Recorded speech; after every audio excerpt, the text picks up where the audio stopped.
Youth ലീഗിന്റെ രാജ്യസഭാ seat ആവശ്യത്തോട് പ്രതികരിക്കാനില്ലെന്ന് മുസ്ലിം league സംസ്ഥാന general secretary P K. Kunhalikutty. യുവജന പ്രാതിനിധ്യം ഭാവിയിൽ മത്സരരംഗം പോലുള്ളവയിൽ നൽകും. മുസ്ലിം ലീഗിന്റെ രണ്ടാം രാജ്യസഭാ സീറ്റ് നല്ലൊരു മുഹൂർത്തമാണെന്നും ആ മുഹൂർത്തത്തിന് പറ്റിയ ആളെയാണ് വെച്ചതെന്നും കുഞ്ഞാലിക്കുട്ടി ന്യൂസ് മലയാളത്തോട് പറഞ്ഞു.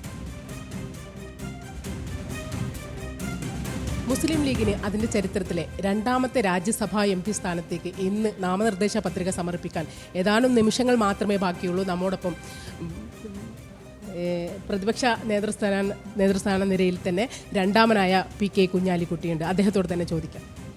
രണ്ടാമതൊരു രാജ്യസഭാ സ്ഥാനം ലീഗ് ആവശ്യപ്പെട്ടത് മൂന്നാമതൊരു ലോക്സഭാ സീറ്റായിരുന്നു. പക്ഷേ രണ്ടാമതൊരു രാജ്യസഭാ സീറ്റ് കിട്ടിയിരിക്കുന്നു. അതെ, ഞങ്ങൾക്ക് നല്ലൊരു മുഹൂർത്തമാണ് ഇപ്പോൾ വന്നിരിക്കുന്നത്. അപ്പോൾ ആ മുഹൂർത്തത്തിൽ പറ്റിയ ഒരാളെ തങ്ങൾ സ്ഥാനാർത്ഥിയായി വെക്കുകയും ചെയ്തു.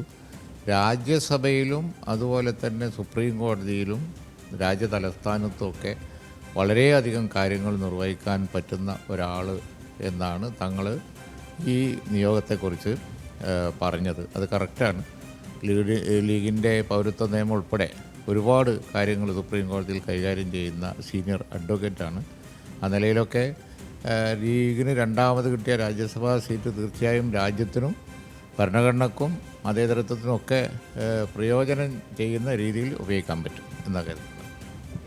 ആദ്യത്തെ രാജ്യസഭാ സീറ്റ് മുതൽ, അതായത് PV അബ്ദുൾ വഹാബ് MP-യുടെ രാജ്യസഭാ സ്ഥാനാർത്ഥിത്വം മുതൽ തന്നെ വിവാദങ്ങൾ തുടർന്നിരുന്നു. അതിന് ശേഷം ഈ വരുന്ന, അതായത് രണ്ടാമത് വരുന്ന ഒഴിവിൽ പുതുമുഖങ്ങൾ നേതൃസ്ഥാനത്തേക്ക് അല്ലെങ്കിൽ രാജ്യസഭയിലേക്ക് വരുമെന്ന് തങ്ങൾ പ്രഖ്യാപിച്ചിരുന്നു. അപ്പോൾ സ്വാഭാവികമായിട്ടും യൂത്ത് ലീഗ് ആ സ്ഥാനം ആഗ്രഹിച്ചിരുന്നു എന്ന് വേണം മനസ്സിലാക്കുന്നത്. അല്ല, അത് ആള് പുതുമുഖം തന്നെയാണ്.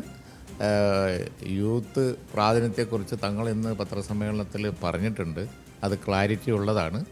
തങ്ങൾ പറഞ്ഞത് നിങ്ങൾ കൊടുത്താൽ അത് തന്നെ ധാരാളമാവും. ഓക്കെ, മറ്റൊന്ന് വിവാദങ്ങളോടൊന്നും പ്രതികരിക്കാനില്ല. വിവാദമൊന്നുമില്ല. വിവാദം എന്താ? അതിപ്പോൾ യുവജന പ്രാതിനിധ്യം ഭാവിയിൽ വളരെ കാര്യമായ രീതിയിൽ തന്നെ ഉണ്ടാവും, മത്സര രാഷ്ട്രീയത്തിലൊക്കെ ഉണ്ടാവും എന്ന് തങ്ങൾ പറഞ്ഞല്ലോ. യൂത്ത് ലീഗ് എതിർപ്പ് പ്രകടിപ്പിച്ചിരുന്നു നേതൃയോഗങ്ങളിൽ എന്നാണ്. ഇല്ല, അങ്ങനെയുള്ള കാര്യങ്ങളൊന്നും ലീഗിൽ ഉണ്ടാവാറില്ല.